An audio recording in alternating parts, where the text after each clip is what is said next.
Greetings, friends. It's me, Wayman, and just got up having a coffee.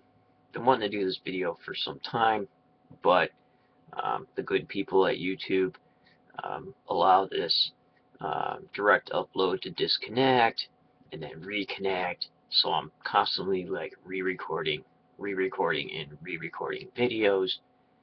It's very annoying. And back when Steve and Chad owned YouTube, way back in the day, shit like that didn't happen, right? So, I don't know what's going on. Anyways, this is a video that I've been trying to do like 100 times to PC kills and response to final announcement. And man, this is pretty strong. Starbucks. Love Starbucks coffee. This is not a commercial for Starbucks. I just realized I said it on YouTube. Anyways, um, PC kills is I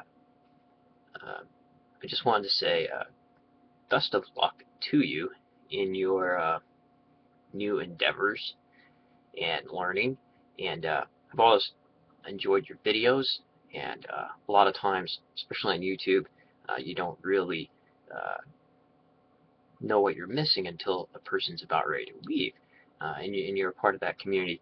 So maybe I blew through some of the videos because me and you have read some of the same literature and researched some of the same literature, and I've gone back and watched some of those, and they're very educational. Even when you started coming on, and some early videos on Jewish literature and the commentary and the research and the background to them, as I was reading it, I would watch your videos.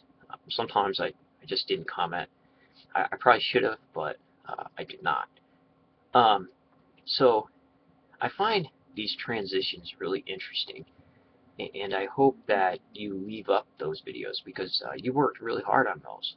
A lot of hours of research went into those, and I'm sure a lot of, even though you may not um, want to promote those types of ideas now, I think that people who want to transition maybe to where you're going need to know those sorts of things as a stepping tool.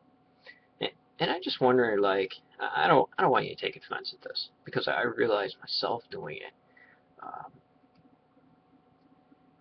Maybe having some Christian tendencies in your own belief system.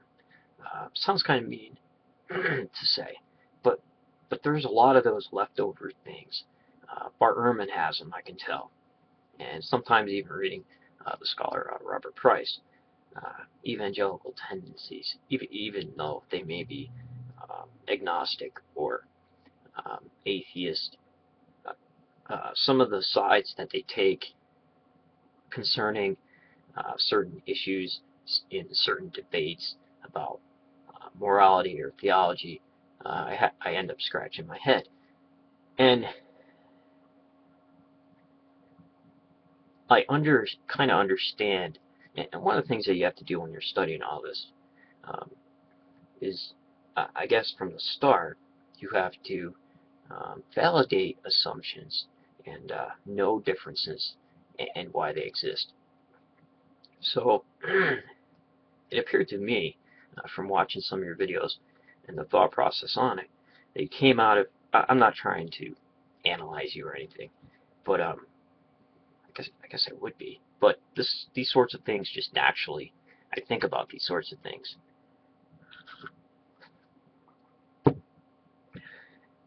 Like naturally, um, you progressed out of Christianity and you wanted something maybe with more structure. This is just how I view it. I don't know. And so you start learning about Judaism, and then maybe something told you that more structure was needed. But then, how far do you go? Like, I guess reading Dead Sea Scrolls, um, they needed more structure within a system that they seen as corrupt. and that's exactly what people do over and over again. But then a lot of times those sorts of things can keep going, and you find yourself in a form of extremism. I'm not saying that you will, uh, but a lot of people do. So there really isn't no difference between uh, a fundamentalist, an evangelical fundamentalist, or a Jewish extremist, or a Buddhist extremist, or an Islamic extremist. Uh, a lot of those uh, views are trying to purge themselves and the group and their belief system from outside influences that they deem um, harmful to the views and are not in line with what they believe the original intent was when the construction of the original belief system was being made. So like I'm saying, the writers of Dead Sea Scrolls uh, uh, were kind of like that. Maybe they formed their own community outside of that because they were worried about the corruption, which is definitely there. But also the Zealots were like that in some ways, but they used violence, according to Josephus. I don't know, he's paid by the Romans, but we can take what he read. Uh, they used violence to, and politics to push those kinds of views, and it got really nasty.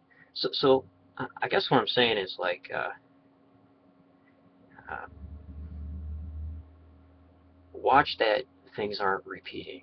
Um, because like in Christianity and coming out of that, you thought maybe you wasted your time all those years, but don't start wasting your time again. And I guess even with Reb Shlomo, who turned Karaite, he's now, I believe, I don't even know if he's still on submission to the Lord. I really hope that things be optimistic. Um, Reb Shlomo went uh, the route, I believe, of being very pessimistic. He started posting videos on, how much God hates people, and in a way, it's true. You can make the philosophical argument definitely. Just ask Job; he would tell you all about it. Um, but he did that in retaliation to all the lovey-dovey stuff coming out of evangelicalism on YouTube. So I understand the contrast there and what he was trying to do. So if I talk to the Rev right now, he'd probably be a lot more optimistic than his videos would imply. But I think that giving people and constantly hammering people with a pessimistic view of the here and now stops them caring about the here and now. And a lot of these differences between belief systems happen, as I said before, uh, they're anti-assimilation. They're afraid of being assimilated, and I think that's what a lot of the law codes addressed in the Torah, in the Tanakh, and also the idea of putting up fences before you actually get there, kind of like little warning signs. Um, Belief systems install. They do that in evangelicalism. Um, you're not allowed to, in some uh, forms of fundamentalism, not allowed to have a television uh, because that's was a gateway where Hollywood and outside influence could try to simulate you back into the world, back in you back into the culture. And even in Iran, stuff like Barbie and things like that, and Western ideas, very um, they retaliate very harshly to those because they're afraid of assimilation and assimilation of Western ideas. But I don't know. just rambling there. I just want to say I very much enjoyed your channel and your videos. A lot of research put into it, and I hope that you do keep the videos up, at least. And if you want to make it into a political channel, there's nothing more that I'd like. Since I came out of fundamentalism, I'm the biggest lib ever, and there's nothing more I like talking about than religion and politics in a good way. So, take care, friends, and remember, if everybody's thinking alike, somebody isn't thinking